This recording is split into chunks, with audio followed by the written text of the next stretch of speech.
మరి ఇంతమంది లీడర్లు ఉన్నారు, ఎవరు చెప్పలేదు ఉందని చెప్పేసి అడిషనల్ కలెక్టర్ గారు ఫోన్ చేసి స్పాట్కి వెళ్ళి వెంబడి హ్యాండ్ ఓవర్ చేసుకోవాలని చెప్పేసి ఎవరు నో అంటే కూడా ఆన్లైన్ కావాలని పబ్లిక్ పర్పస్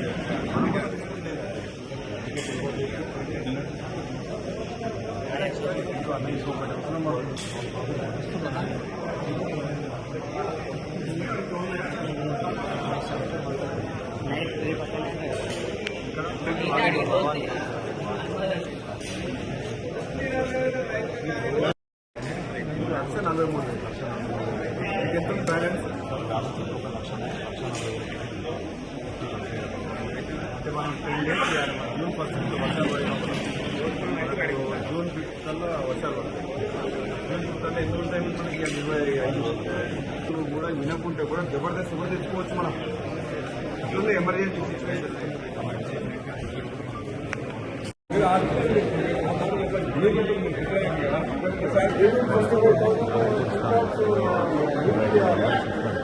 పది రోజుల 25,000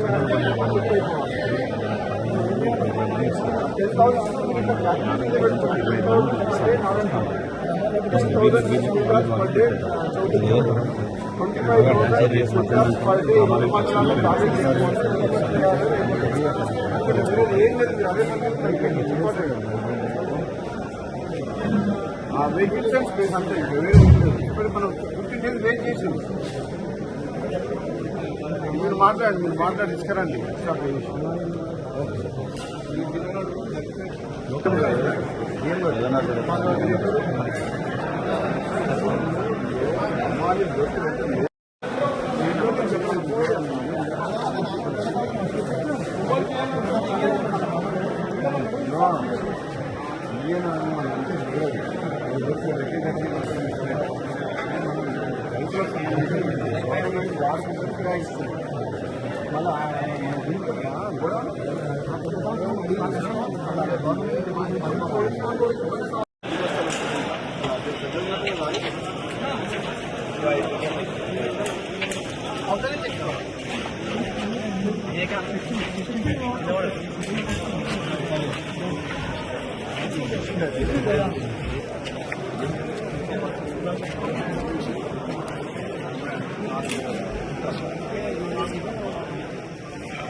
చౌటిపల్లి మండలంలో అంకిరెడ్డిగూడెంలో దాదాపు 150,000 క్వింటాల్లో ధాన్యం నిల్వ చేసే సామర్థ్యం ఉన్న గోదావరి గవర్నమెంట్ ప్రైవేట్ వ్యక్తులకు సంబంధించిన దాన్ని తీసుకోవడం జరిగింది.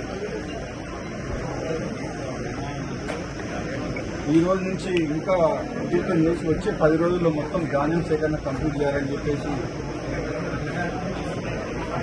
అధికారులకు ఆదేశాలు ఇవ్వడం జరిగింది.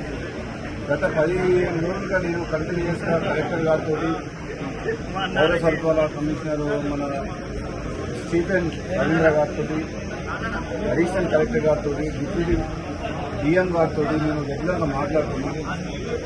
కొంచెం ఈ గోడౌన్లని ఐడెంటిఫై చేయడము లేట్ అవ్వడం వల్ల ఆలస్యం జరిగిన మాట వాస్తవం. జనరల్గా మామూలుగా 150,000 క్వింటాల దిగుబడి వచ్చే చౌటిపల్లి మండలంలో ఈసారి డబుల్ కెపాసిటీ 3 లక్షల క్వింటాల ధాన్యం దిగుబడి వచ్చి ఉత్పత్తి జరిగింది. అదేవిధంగా నారాయణపూర్ మండలంలో 50,000 వచ్చే దగ్గర దాదాపు 2 లక్షల క్వింటాలు ధాన్యం ఈసారి ఉత్పత్తి, అంటే 4 రేట్లు. ఈసారి అనుకోకుండా ధాన్యం ఉత్పత్తి పెరగడం వల్ల రెండో కారణం ఏంటంటే సడన్ గా ధాన్యం ఉత్పత్తి పెరగడం వల్ల నిల్వ సామర్థ్యం లేదు, నెంబర్ 1. నెంబర్ 2,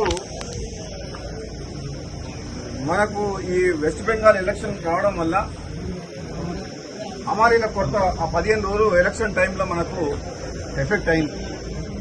మూడోది మిల్లర్లు కూడా కొన్ని రకాల రాజకీయం చేసి ప్రభుత్వంతో వాళ్ళు బ్లాక్ మెయిలింగ్ ధోరణిలో కొందరు మిల్లర్లు ప్రవర్తించడం వల్ల ధాన్యం సేకరణ విషయంలో ఆలస్యమైన మాట వాస్తవము. మొన్న లాస్ట్ వీక్ ముఖ్యమంత్రి గారి దగ్గర దృష్టికి కూడా తీసుకుపోయినాం. ఉత్తమ్ కుమార్ రెడ్డి గారు సివిల్ సప్లై మినిస్టర్ ఎప్పటికప్పుడు పర్యవేక్షణ చేస్తున్నారు. జరిగిన మాట వాస్తవం. ప్రభుత్వం తరఫున నేను క్షమాపణ కూడా చెప్తున్నాను. ఎందుకంటే మనం అనుకున్న దానికంటే డబల్ 3 రెట్లు ఎక్కువ వచ్చింది. రైతులకు ఇబ్బంది అయింది. కళ్ళాలల్లో 15 రోజుల నుంచి రైతులు ఇబ్బంది పడుతున్నారు. ఆ మాట వాస్తవం. అందుకని మేము కూడా చింతిస్తున్నాం అందరం. డెఫినెట్ గా రైతుల కోసం ఈ ప్రభుత్వం ఎప్పుడు కూడా రాత్రింబాలు కష్టపడి రైతులకు అన్ని రకాలుగా సపోర్ట్ గా ఉండాలన్న ఉద్దేశంతో పనిచేస్తుంది. కాబట్టి రాబోయే 10 రోజుల్లో కంప్లీట్ గా ధాన్యం సేకరణ కంప్లీట్ చేస్తామని చెప్పి నేను కూడా మాటిస్తున్నా.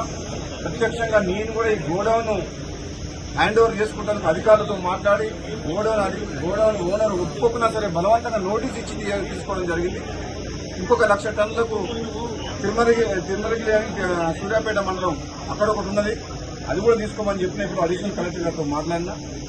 వచ్చే 10 రోజుల్లో ఈ ధాన్యం సేకరణ ఎప్పుడు ఇంత ప్రాబ్లం రాలే. ఈసారి వచ్చింది ప్రాబ్లం. ఈసారి దిగుబడి ఎక్కువ రావడం వల్ల, కాబట్టి వివిధ కారణాల వల్ల ఆలస్యం అయింది. మా రైతు సోదరులందరూ కూడా దీన్ని పరిస్థితిని అర్థం చేసుకుని సహకరించాలని చెప్పేసి ప్రతిపక్ష పార్టీల అందరికీ కూడా నా విన్నపం ఏంటంటే ఆలస్యమైన వాస్తవం. మీరు కూడా ప్రజల పక్షాన చాలా సందర్భాల్లో మీడియా ద్వారా కానీ రైతుల పక్షాన మీరందరూ కూడా మీ పాత్ర పోషించిండ్రు.